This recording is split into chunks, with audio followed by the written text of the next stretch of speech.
Hello, everyone. Thank you so much for joining us.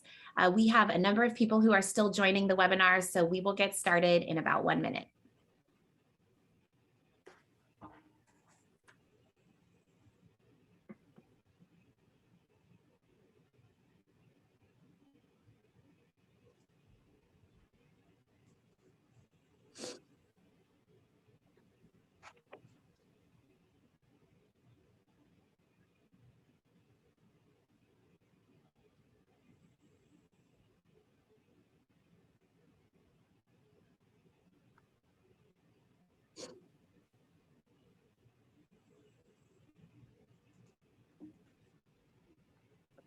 All right, thanks so much to those who've already joined us this morning to go through this mobile audiology workshop. I'm Chelsea from Pivot Hearing, and I'm thrilled to be joined today by Brad Stewart.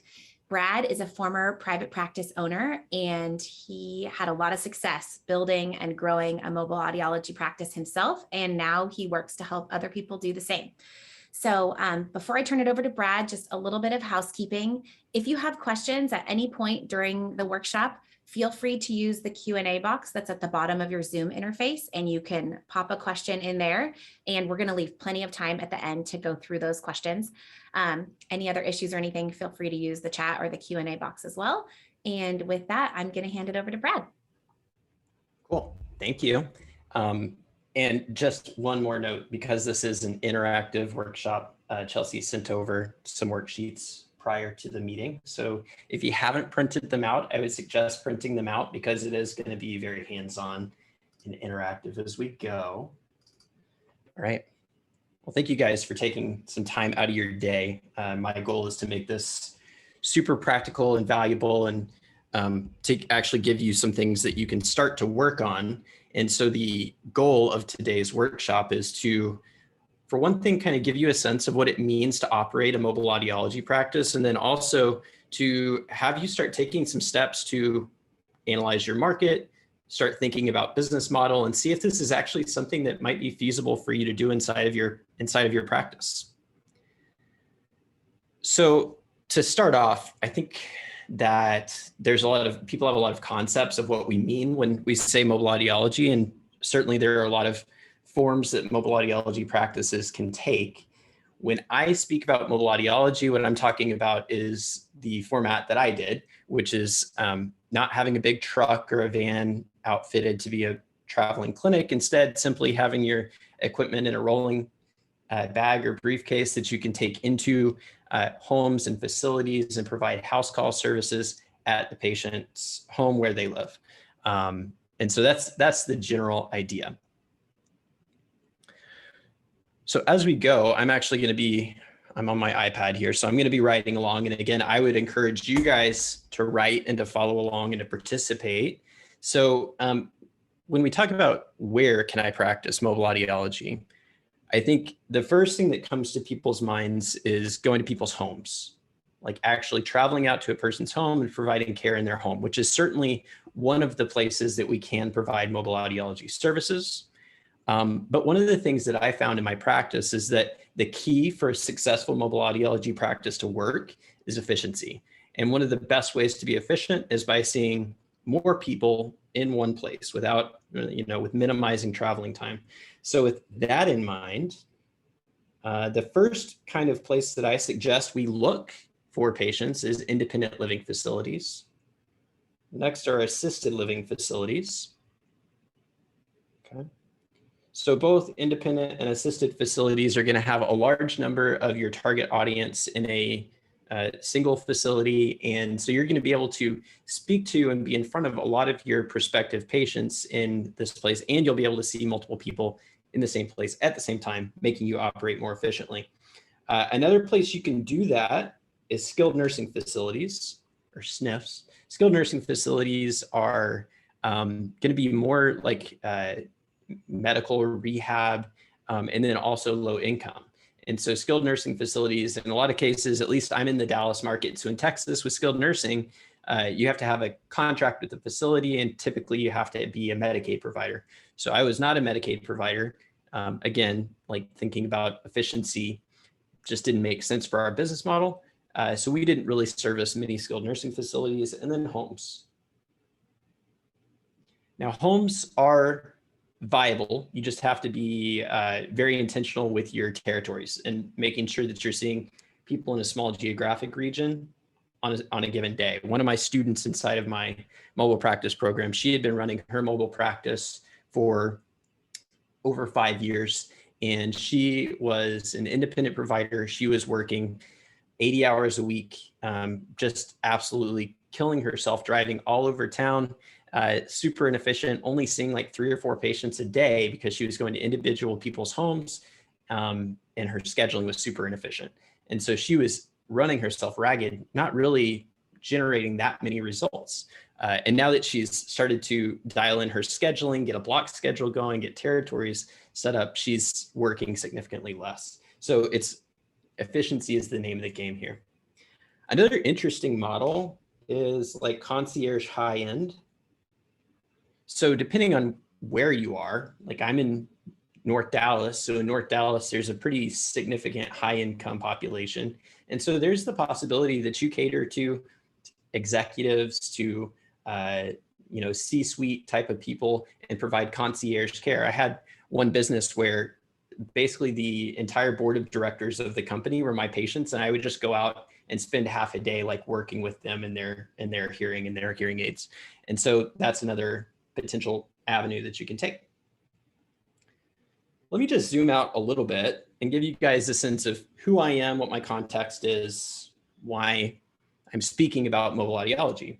So I started practicing audiology in 2012, my doctorate degree from the University of North Texas. I started my private practice in 2014. And when I started my mobile practice, really the thought process behind mobile was that I could start a mobile audiology practice, or I could start an audiology practice with very little money, because I was a new grad audiologist. I had student debt. I had a wife that was 3 months pregnant. I didn't have any money, but I didn't want to work in the place I was working, and I wanted to go off on my own, and mobile just made sense intuitively. Over time, over the first couple of years, we increased the number of facilities we were going to. I hired a couple more audiologists. In 2017, after just a couple of years, we hit our first 7-figure year. And then last year, after a few twists and turns in the practice throughout COVID, I ended up selling my practice successfully. And now I'm training other audiologists like yourself to start a mobile audiology program. So let's talk a little bit about when this is a good business model to consider. So if you're currently an employee audiologist, a staff audiologist, a graduate student thinking about launching into private practice on your own for the first time, obviously the most important question is, do you have a desire to be a private practice owner? If you don't want to be an owner of a business, then you shouldn't do this, because it has all of the challenges and uncertainty that come along with being a business owner. Are you willing to do boots on the ground marketing to develop the program? This isn't something where you can just put money into marketing and make it work. You actually have to go out to facilities and do live in-person, events and activities to develop your patient base. Do you enjoy serving seniors? Seniors are a population that, some people love to work with and some people don't. And if you don't enjoy a geriatric population, definitely this model is not for you. And then, do you have any operational experience? Are you experienced in sales, marketing, operating a business? If not, that's not a deal breaker, but it does mean that you need to be aware that you're going to have to learn not only how to run this business model, but generally how to be a successful audiologist and business person. Now, if you already have a practice and you're considering expanding and adding mobile, one of the benefits of this model is that you can expand with minimal capital expenditure and overhead.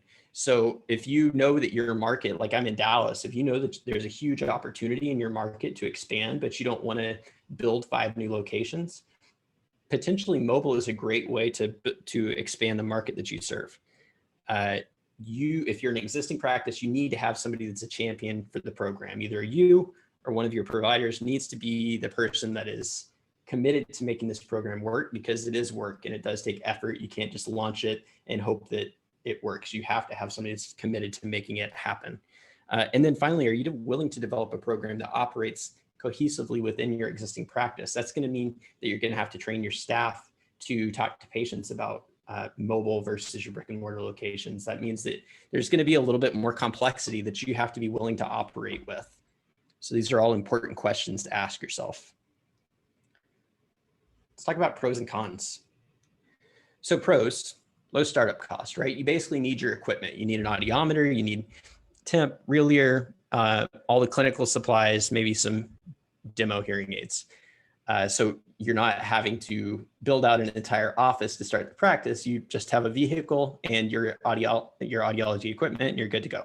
You can serve a large area without multiple offices, like I mentioned. It's uniquely differentiated, which in the world that we're in today, if you can say, well, the reason that we don't accept this managed care plan is because we are providing this uniquely differentiated service, and you actually do have a unique service. You're not just saying, well, you should pay more to work with me because I'm awesome.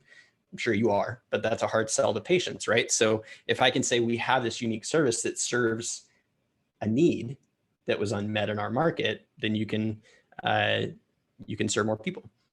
You're serving an at-risk population. Seniors are routinely taken advantage of by unethical providers, and so you can be an ethical, best practice provider for these people.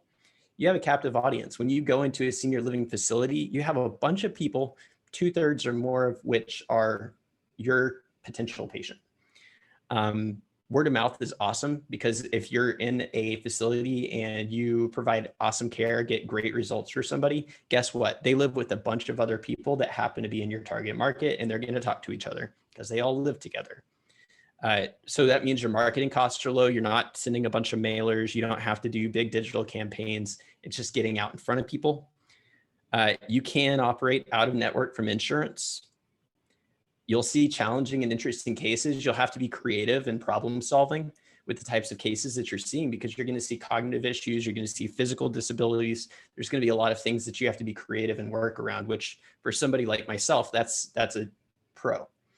And then treating hearing loss in the environment. So the patient says, every time I watch my soap opera, I can't understand it. We can say, cool, let's turn on the soap opera while I'm making adjustments to your devices, which not only is helpful clinically, but it's also a really memorable experience for your patient.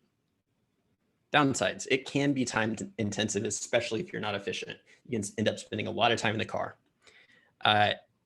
One of the problems with the model is that patients are older typically. And so many of them are on their last set of hearing aids. You don't get as many repeat patients just because of the population you're working with. You're dealing with cognitive and physical limitations. Many of the seniors need family support. And so you're having to communicate with multiple people. You have to be organized, or somebody on your team has to be organized so that you don't show up to your appointment and your audiometer is still back at the office. I only say that because it's happened to me. And then the geriatric patient base can be a pro or a con, depending on what you like. All right. As we go, if you guys do have questions, feel free to drop them in here. And I'm just kind of glancing at the questions that are in here to see if there are things that we're going to cover. Yeah. So Nate has a question about how do you avoid driving 25 miles in one direction just to change a wax strap, and then getting another call to go 25 miles in the opposite direction. Yes, that is definitely a problem that we need to address, and we'll talk about it in a minute. All right. So here's where you get to start doing some audience participation. One of the biggest things that I find with people, and this was my experience when I started my practice, is when we start something, or if we are developing a new line of business, we get excited about the idea of the business. And so we just start, and we maybe don't know exactly, or we haven't defined exactly what we're building. And so I feel like if we have a very clear picture of what we want, of what our ideal outcome would be, then we can reverse engineer our way to that outcome. Does that make sense? So if I just say I want to start a mobile program, and then I go do it, not super clear what I'm doing, right? But if I say in 1 year with my mobile practice, I want my income to be 100K. I want to be able to take 4 days off a month. I want to be able to do 2 genius days a month, which in our practice, genius days are days when you're working on your business. And then inside of my practice, I want to be a provider say I'm just getting started. I'm going to do marketing or do admin. So kind of at the beginning, I'm going to wear all the hats, and that's fine with me. But then in 3 years, I want to be making 250. I want to take 8 days off a month. I still want my 2 genius days a month. And I want to be the CEO and have people running the business for me. Okay. This was my vision for what I built. So now I'm going to take a couple minutes and let you guys do this on your end. So envision, if you wave a magic wand and create your dream practice, your ideal outcome 1 year from now and 3 years from now, what does that look like? And take off limitations and just imagine, what would you build if you could build exactly what you want? What would it look like? While you guys work on those, I'm going to answer a couple of questions here. But once you're done, if you could drop in the chat, what's the most exciting thing about looking at this dream practice concept? Drop it in the chat once you've done it. Yeah, so one of the questions here, I'm just going to talk while you guys are working. One of the questions is if you already have contracts with insurance companies, do you have to honor those contracts, or can you have patients pay out of pocket? Two choices, which in a minute we're going to talk about business modeling. This is a business modeling decision. Option one would be to set it up as a separate LLC, in which case you could just be out of network and have them run as kind of side-by-side companies. Option number two is to continue to operate within your insurance contracts. So you do have to, you can't just ignore your insurance contracts because you've started this new vertical. You still are contracted with those insurance plans and you still have to follow their rules unless you start a new business for your mobile practice. I'm going to give you guys like 1 more minute to finish here. And as you're finishing, again, if you would in the chat, what's exciting about this? What comes up for you? And if you're not doing it, you should do it. Hey, Brad, there was a couple questions that came in the chat when you were first kind of getting going. I don't know if you're planning to get to those later, or I just want to make sure you saw them, but we can always answer those at the end too. Okay. I do. All right, Scott. Oh, cool. Oh, wow. So Scott said he grew in 1984, grew to over 300 locations, visiting every month. That's a big program that requires some organization. Great work. I'm happy to hear that you're getting back into it. Adam says that he provides in-home services mainly to homes, transitioning full-time to mobile. Cool. And then Ken says, able to expand business without a lot of money, 100%. It's a great way to do that. Excited about being able to build my business the way that I want, be my own boss, get on the road. I love driving and being out and about.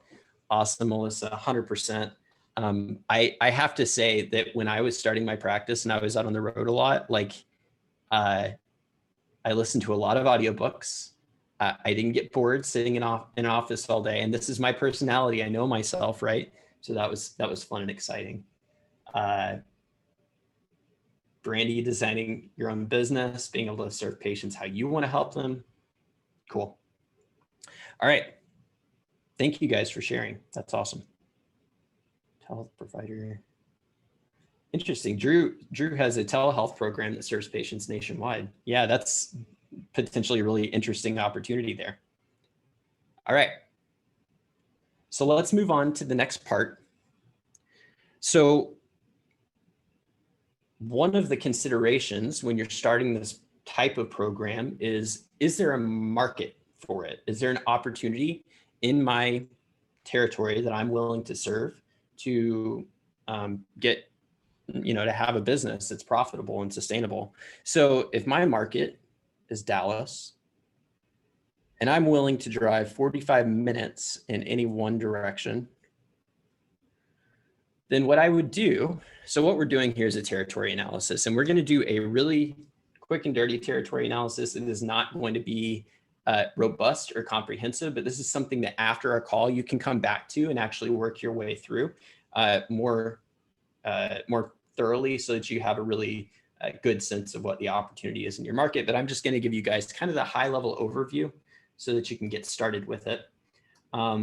So I'm going to jump over to my other screen. So what I'm going to recommend is for you guys to pull up Google Maps. And what we're going to do is we're going to do a quick search for senior living facilities in your area. So this is where I am, okay? And if I want to serve like a 45-minute territory, driving territory, it's going to be about that, okay? So what I'm going to search for is independent living in this area. And then what I want to do is on my territory analysis, if I'm doing the full analysis, then I will actually write down all the facilities. What I'm going to do now is just tally. So I'm going to tally how many independent living facilities that I see. Now here's something to be aware of.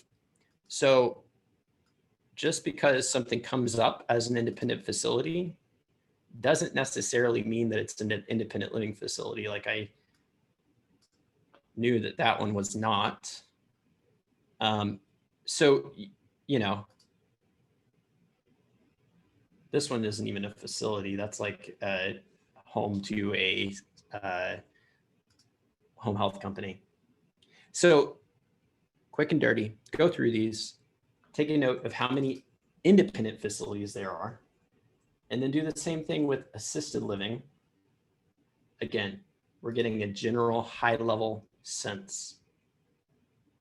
The other thing that happens, like if you zoom in and you hit search this area, as you're doing the research, you'll see that as you get in closer, there are more facilities that don't pop up when you're zoomed out further. All right. So then what we're going to do, I don't remember if Chelsea shared this link with you guys. So I did not. Okay. I'm going to drop it in the chat. So there's a link in the chat that I'm going to put in right now. What I want you guys to do is click this link and then click file up at the top left, click file, make a copy. So you have your own copy for yourself to work on. And what this is basically a territory analysis tool where you can get a sense of what the revenue opportunity is in your market. So I put in kind of what my general territory opportunity looks like. If you don't, so that the boxes that you're filling in are going to be the yellow boxes, the highlighted boxes. So if you don't know your conversion rate, industry average is going to be around 55%. If you don't know your average sales price or your lifetime value of a patient, industry average is going to be around $4,700. So if you don't know your numbers, you can put our general numbers. And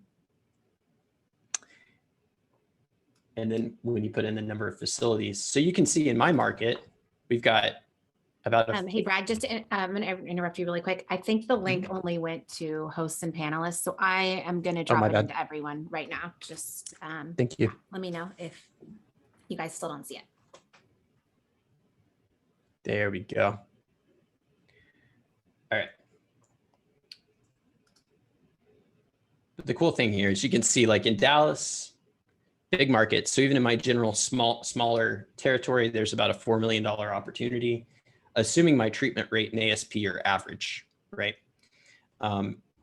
If I'm someplace that's super rural and we've got 3 independent and 2 assisted facilities, that opportunity is significantly smaller, right?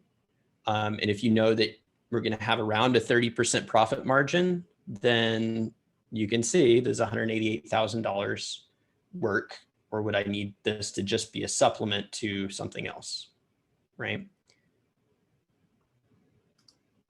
So I'm going to give you guys the opportunity to take just a minute and put your numbers in here in your own calculator. And remember, this calculator now will be yours to use. So if you want to go back and do a more thorough market analysis after the call, you can use this, and this will give you a decent sense or an estimate of where your opportunity looks like. Right, Michael says he has a mobile company having issues with stability and staff. Yeah, staff changes in the facilities that you go to.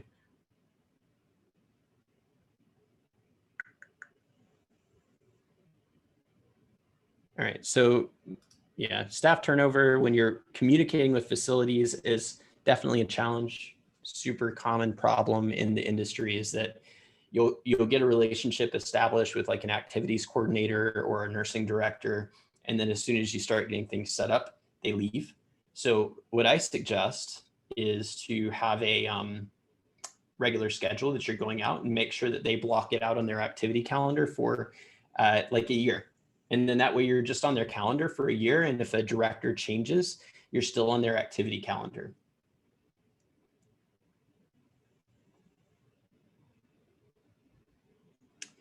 As we're going, what do the revenue opportunities look like? What are you guys seeing come through on the numbers?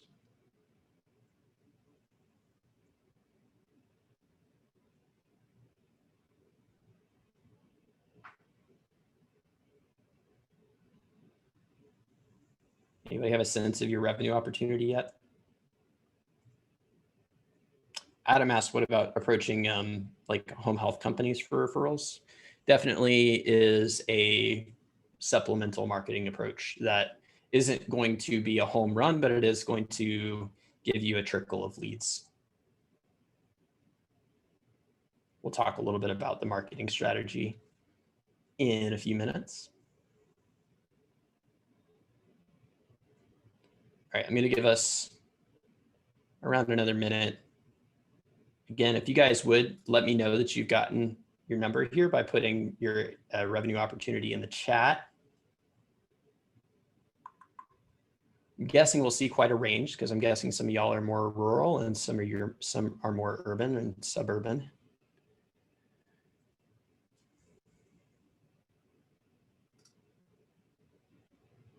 Michael's got like a $1.7 million opportunity.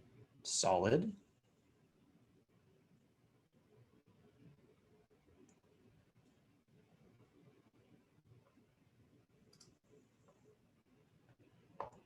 All right. I'm going to keep things rolling.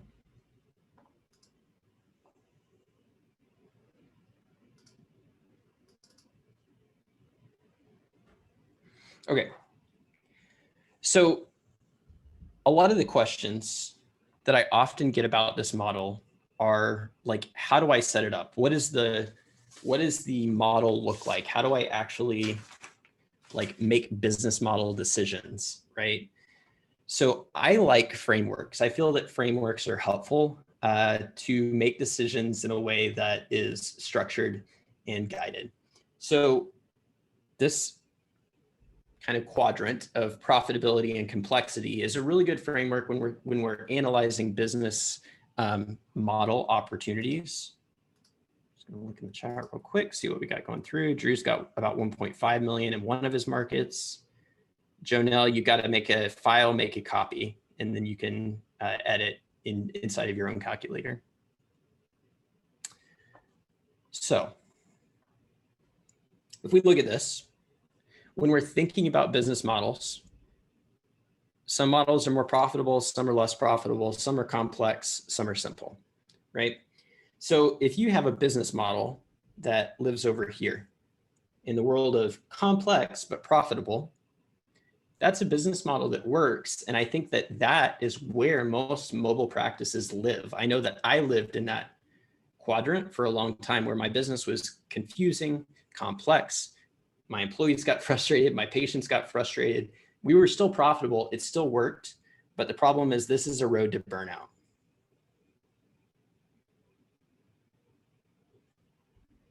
Now, alternatively, if we look at the other side, it's something that's very simple, but it's not super profitable.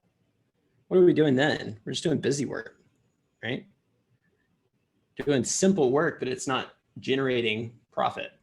So, and then what about something that's complex and unprofitable? So you're working super hard. This is, kind of where my student Melissa was that I was telling you about earlier. She was working super hard, not really generating that much profit. At this point, you're just beating your head against the wall, right? So I think the ideal is over here. Because if something's profitable and it's simple, then we get growth with ease. That's what we want, right? Growth with ease. So, most people are in one of these. A lot of people in the mobile model are actually over here, but where we ultimately want to be is over here, right? So the next worksheet, we start making some business model decisions. This is we're just playing, right? We're just kind of like expanding our mind to start thinking about this. So when we start thinking about business model decisions, so for example, if you already have a mobile audiology practice, if you already have a brick and mortar practice and you're thinking about adding mobile, am I going to go and build a full-time mobile practice or a part-time mobile program? So let's say house calls as needed is option 1, and mobile as a distinct standalone full-time business is option 2. And then what you're going to do is you're going to rank it, remember, profitable, unprofitable, complex, simple. You're going to rank these as where they would fall on the matrix for you, right? And it might vary from person to person and business to business. That's okay.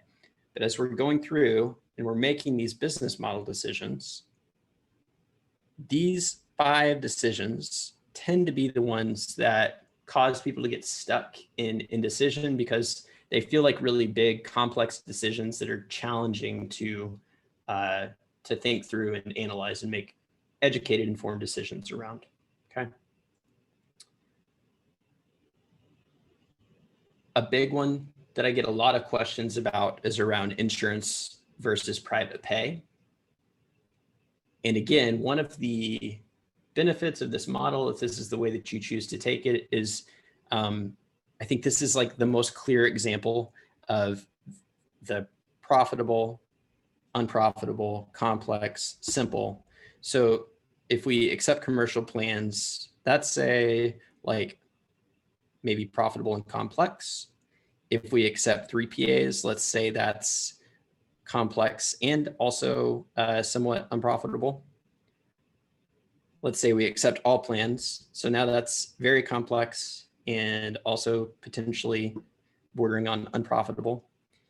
And then if we're private pay only, that's definitely simpler. And if we can make it work, that's definitely profitable, right? Does that mean that that's what we need to do? That's a decision that we have to make. But at least when we use this framework, we can have some guardrails around the decision process, right? So this is another thing that we work through inside of my program is as we make these business model decisions, and inside of the program, we're going to go deeper. But here, just think about on that scale of profitable, unprofitable, complex, simple, where do these decisions stand and what are you looking to build inside of your practice? That makes sense? Anybody have any questions about that? Anybody want a simple and profitable business? Does that sound appealing to anybody? I know it does to me.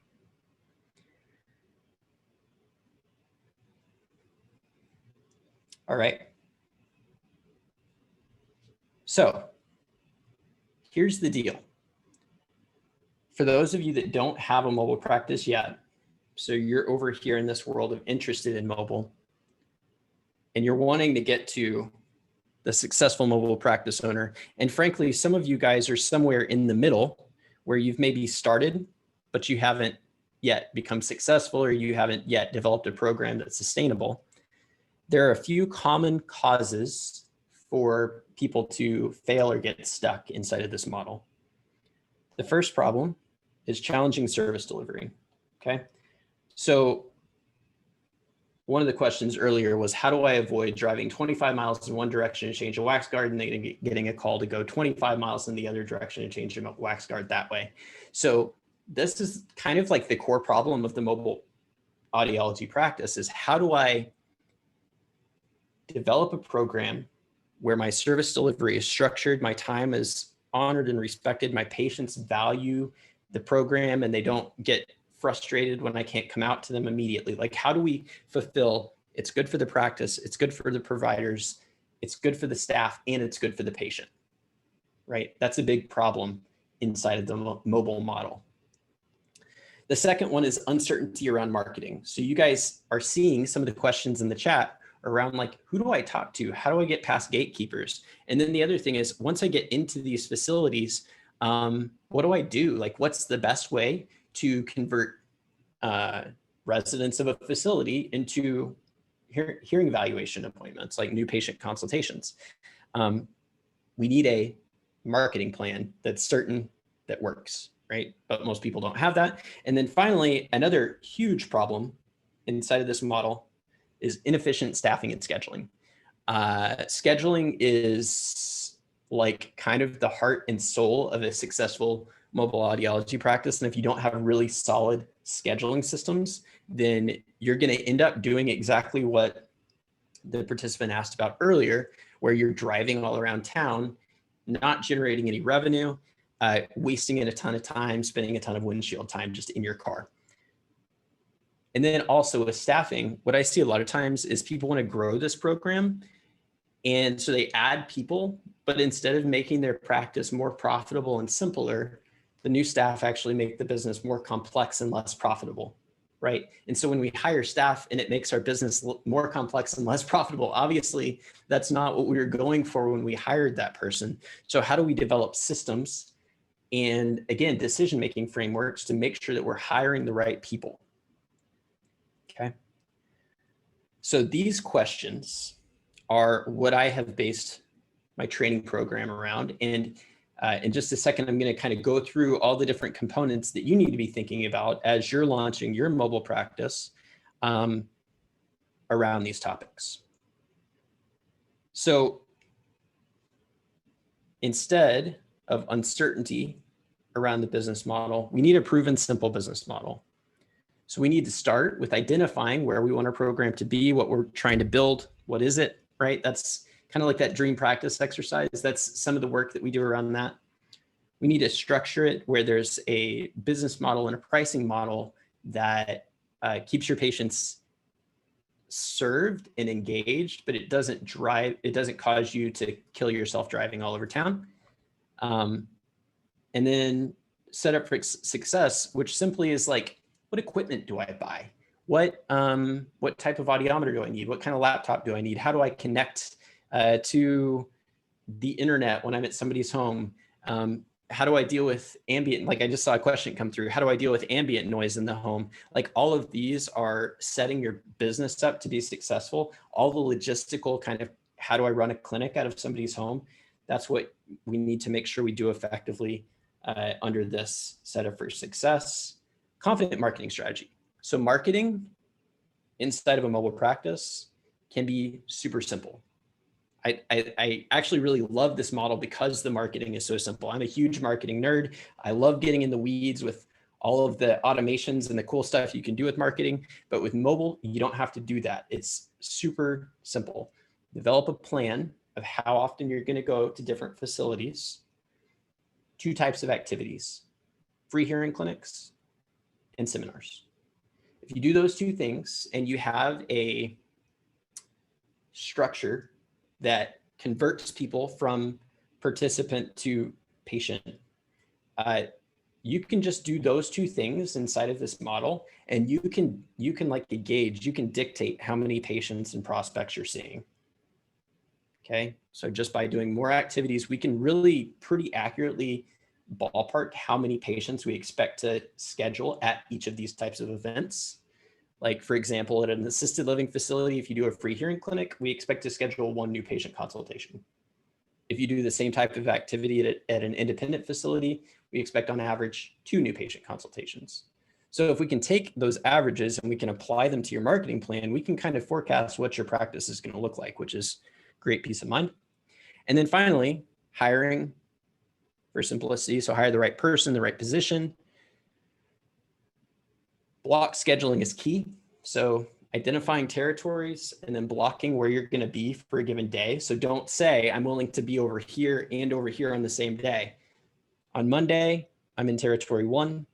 On Tuesday, I'm in territory 2, Wednesday 3, Thursday 4, right? So having a block schedule where you're at a set region on each given day is going to really prevent you from wasting a lot of time driving.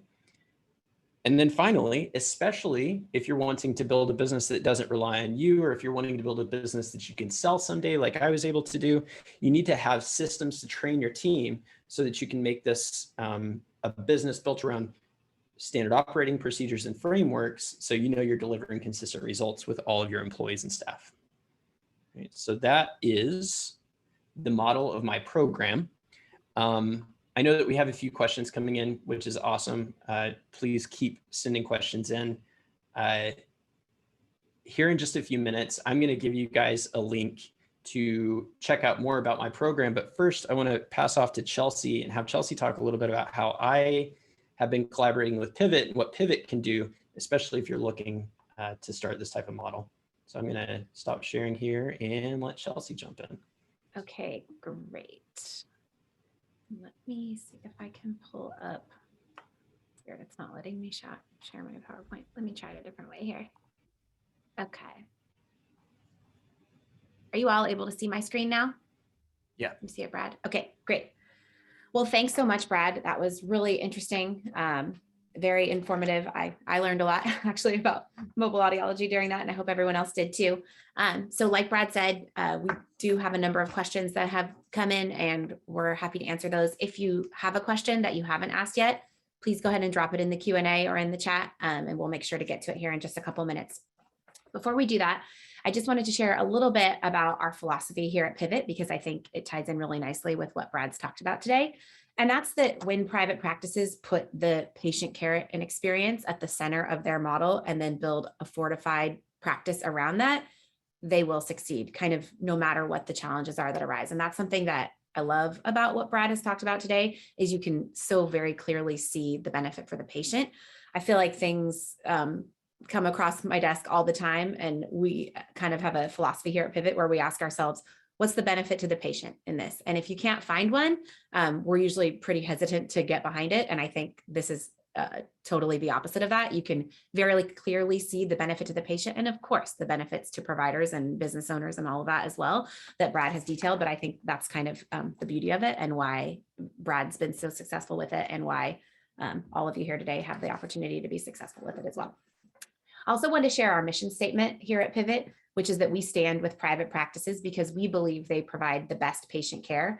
And so it's our vision to successfully fortify those practices to not only survive, but thrive. And I think, we're in interesting times here, coming out of COVID, lots of uncertainty in the economy and the market in general, both, unique to our industry and totally unrelated to our industry. So I think as practice owners and business people and care providers, we all need to be just really thinking big, thinking outside the box, willing to change. And I think something like mobile audiology, again, depending on the results of the worksheets and future conversations with Brad, can be a great way to sort of expand what you're doing and potentially pivot, no pun intended, into something that might make a lot of sense given what's to come, which I think none of us really know. So I think that's really great.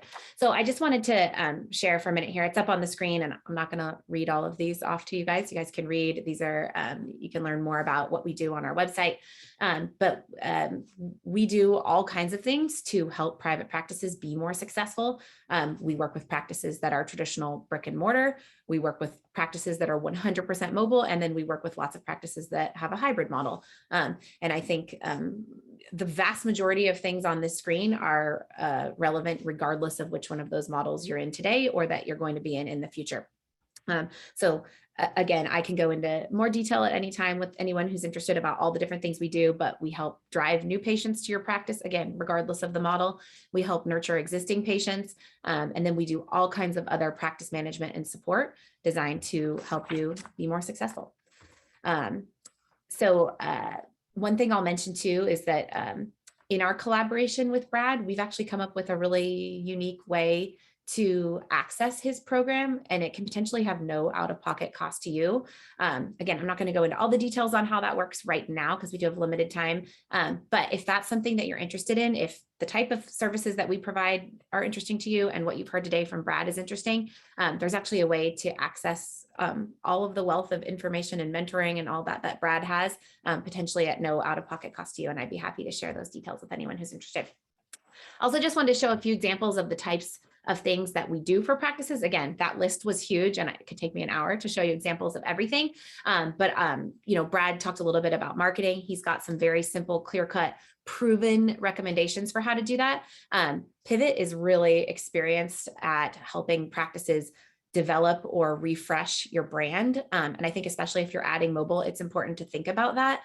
We also do some really great work that I don't know if anybody else in the industry who does the way we do on value proposition development, which maybe you have a value proposition, but if you're adding mobile, it may be changing. Or if you're like probably 90% of the practices we talk to, you don't really have an established value proposition, or maybe you did 5 years ago when you started your practice, but times have changed, your practice has changed. We spend a lot of time working with practices on really refining what that is and then making sure that that comes to life in everything you do from a marketing perspective. And yes, marketing can be direct mail, but marketing is also the way you talk to the coordinator at a facility about who you are and what you do. And so we make sure that that is breathed into everything that we create for you. So just a handful of examples of ways we've supported mobile practices with marketing. Again, I don't have enough time to do my full dog and pony show, but I also wanted to mention a relatively new tool that we've developed here at Pivot Hearing, which is called My Vitals Pro. It's an interactive KPI dashboard and practice management tool that integrates with all of the major OMS systems in the industry. So Blueprint, Counselor, Cycle, TIMS, and it does all kinds of things. And it itself takes at least 30 minutes to demo. So I'm not going to do that today, but be happy to do it for anybody on a one-off basis. It is an amazing tool, and there's nothing like it in this industry to show you what's happening in your business and why, and give you the critical insights that you need to make the right decisions. And not to be a doom and gloomer, but I think we're entering into an era where making the right decisions about your business is going to be more important than it's ever been. And this tool is just, there's nothing like it out there to help with that. There's also one component of the tool that I'm showing a screen of here, which we call our market analysis. And I think this is the reason I wanted to show this one slide was because I think for people who are either operating mobile practices or considering operating mobile practices, this part of the tool is just phenomenal. I know Brad's enjoyed looking at it too. But in a nutshell, what this does is for any zip code in the United States, you can see a projection of how many hearing aids are sold in that zip code and how many hearing aid users are in that zip code. So as you're thinking about, where should I go? Where should I target? What are the right areas for me to expand to, whether it's with mobile or with a physical location, making those kinds of decisions about your practice, having this kind of data, there's no substitute for it. The other thing is that you'll see in the orange numbers on the right-hand side that if you're using this tool with us and we're linked up to your OMS, you're actually able to see what your current market share and penetration rate are in any given zip code. And, at Pivot Hearing, we have so much experience with this data working with, hundreds of practices across the US. We can tell you how is your market share and penetration given that the demographics in your area? Are you kind of capped out? Or is there a lot of opportunity? So again, I think this kind of stuff is just so helpful. Making data-based decisions when it comes to your business is just critical. And it's the kind of thing that we're really good at and love helping people do. So again, I'd love to show anybody this tool interactive in more detail at any time, but we'll save that for another day. So as Brad mentioned, these are the links if you want more information about Brad's program, themobilepractice.com. If you want more information about Pivot Hearing, the different services we provide, the KPI tool, our marketing services, or to have a conversation around how we can help you gain access to Brad's program without any out-of-pocket costs, we'd be happy to set up a meeting with anybody and go through that. So I'm going to exit out here and stop sharing. I know we have a number of questions. Brad, you may have been keeping an eye on them while I was rattling on there. So feel free to start tackling this. Okay. Yeah, I saw a couple of questions about shoebox audiometers, which I think that, the cool thing is that there are a couple of companies that now are creating audiometry devices that are specifically for mobile applications that have like ambient noise monitoring, like Kudu Wave and Shoebox and some companies like that. So there's definitely some innovative audiometry companies that are coming out. That said, typically when you're in an assisted facility, like not always true, but in most cases, there's a quiet room. Like it was fairly uncommon for me to not to be able to do testing in quiet. And just so you guys know, the kind of the general format of the training in the program is all of the stuff I just outlined. I have training around, and then we also do have a mobile or a group coaching program. So my people that are in my training program all get together once a week, do calls, help each other build, develop, and optimize our practices together. Martin asked about having a fitting kit for each manufacturer. So, you are seeing, if you're going to do clinics at senior living facilities, in most cases, you are seeing a variety of devices. I recommend having like wax guards for all major manufacturers. Basic supplies. If there's somebody that needed like a new receiver or something, I'm not carrying full receiver kits for every single manufacturer. So for example, with that type of issue, I might offer to do, like if they hadn't established an audiologist in my market, we might do a new patient consultation and then look at the device, see if it looks like it needs to be repaired or if the patient would be a better candidate for upgraded technology. So that would just be a good opportunity to have a conversation around potential improvements in their hearing that you could provide for them.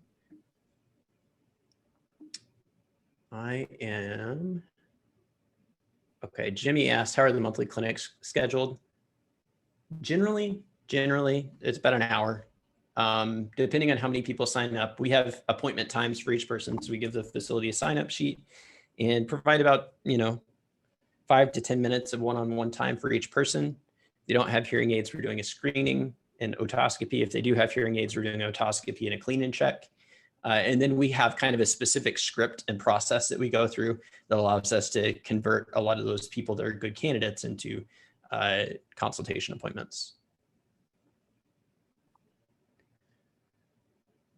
So how do you navigate if the facility patient already has a personal audiologist and needs your help? I mean, you can treat them just like an unbundled patient. So you can provide those services unbundled to the patient. The trick is, if you're doing mobile services, how are you charging for your time being there, right? And so that's something that you need to be thinking about, is like, how do you make it profitable for you to be at a person's residence providing that care versus just having them come to your clinic and provide that care? You need to think about it differently to make sure that it's still profitable for you. But I don't see any problem with providing a service to somebody that already has an audiologist, with you being a more convenient, provider to work with. Obviously, don't like trash talk your competition, but outside of that, I don't see any problem helping them. I'm scrolling up to see if I missed questions. Martin asked about our pitch to get into facilities. That's a little bit more nuanced because it depends on the context. But we do, there are definitely scripts and that kind of thing that you should be following. I actually recommend kind of a hybrid between emails, phone calls, and in-person. And I kind of have a specific sequence that I recommend after spending dozens and dozens and dozens of hours wasting my time trying to get into facilities. I found a way that's pretty consistent. It takes a lot of persistence and follow-up because these facility staff tend to not be the most engaged. So you do have to do some work to get into the facilities. Hey, Brad, one question I had earlier this morning from someone who couldn't attend was just around scheduling. I think like just systems wise and logistics, like they were wondering if you use Calendly or if you use your OMS. So maybe there's other people who are wondering about that as well. Yeah, I feel like cloud-based OMS is the answer there. So we use like Counselor with the cloud, and we would just be out at the facility. I eventually, I would just send the patient information to my staff and they would schedule the patient, or reach out to the family and schedule the patient through the family. Oh yeah, Amy mentioned Facebook groups, which is true. Also, speaking of Facebook groups, even if you're not ready to join my program, if you're thinking about mobile, or if you're already doing mobile, I have a free Facebook group called the Mobile Audiology Collective. And I would suggest everybody on this call, if there's any interest there, jump over. I provide free trainings. We've got a lot of people in the group that are starting their practices, and it's just a good community to kind of ask questions and get feedback on stuff. Awesome. Does anybody have any questions that they have not yet asked, would like to have answered? Looks like Amy wants the name of the Facebook group again, Brad. Yeah, I'll put it in the I think chat it's the here. Mobile Audiology Collective, because I'm a member too. And if anybody like has trouble finding it or anything, just feel free to reach out to me or Brad. Happy to get you a link. Yeah. Yeah. And if you follow the link to the mobile practice, and if it's something you're interested in pursuing more, I have a link on there to schedule a call with me. Yes, Melissa, you said you have a question. When developing business, how did you choose which facilities to work with? I do have a criteria. It's kind of like a rating system. And basically, we're trying to find the highest opportunity facilities first, spending the most effort on those first, which are going to be like your large independent facilities, and then kind of gradually trickling down to smaller or assisted facilities. So that is generally how I'm thinking about who I'm reaching out to and where I'm spending my energy first. Grades of facilities, I don't know. I mean, I'm sure that there are grades around, like, I'm sure that there are state and national programs that like grade the quality of assisted facilities. I don't think that that's really going to be relevant to us as we're looking at outreach, though. Unless it's something that I'm not familiar with, but generally what I'm looking for is how many residents do they have? Do they have independent living? That's where I want to start, then going down to assisted, and then like more SNFs and homes and that kind of thing. Brad, I think somebody maybe asked me about the acronym. They said AFL, but it's ALF, Assisted Living Facilities, right? Is what you mean by that? Right. Yeah. Okay. Okay, great. Well, hopefully we answered everybody's questions. I know there were a ton of them, so if we missed any, I apologize. But again, visit themobilepractice.com for more information on Brad's program. Visit pivothearing.com for more about the services that we provide. Both sites allow you to go ahead and book a complimentary call with either one of us if you want to learn more. And very much appreciate everyone attending today, and look forward to hopefully talking with and meeting some of you in a one-on-one setting soon. Thanks so much. Have a great day. Thanks.